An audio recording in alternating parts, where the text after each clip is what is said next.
মারুফ ভাই, আজ একটা অদ্ভুত কাণ্ড ঘটিয়েছি। অজু না করেই নামাজ পড়ে ফেললাম।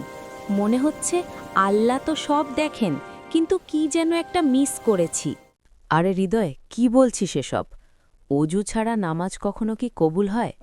ইসলামে তো স্পষ্ট বলা আছে, নামাজের জন্য পবিত্রতা অপরিহার্য।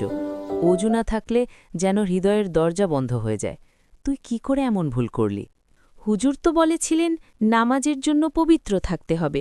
আমি তো সকালে গোসল করেছিলাম, পুরো শরীর ধুয়ে নিয়েছি, তাহলে অজু কেন দরকার?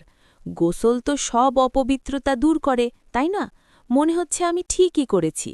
শোন ভাই, গোসল জানাবাহার জন্য যথেষ্ট হতে পারে, কিন্তু যদি অজু ভেঙে যায়, যেমন হাওয়া পাস করা বা অন্য কোনো কারণে, তাহলে নতুন করে অজু করতেই হবে।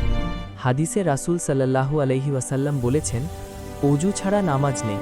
এটা শুধু শরীরের নয়, আত্মার পবিত্রতা। ভুল করে ফেলেছিস, কিন্তু এখন থেকে সতর্ক হ।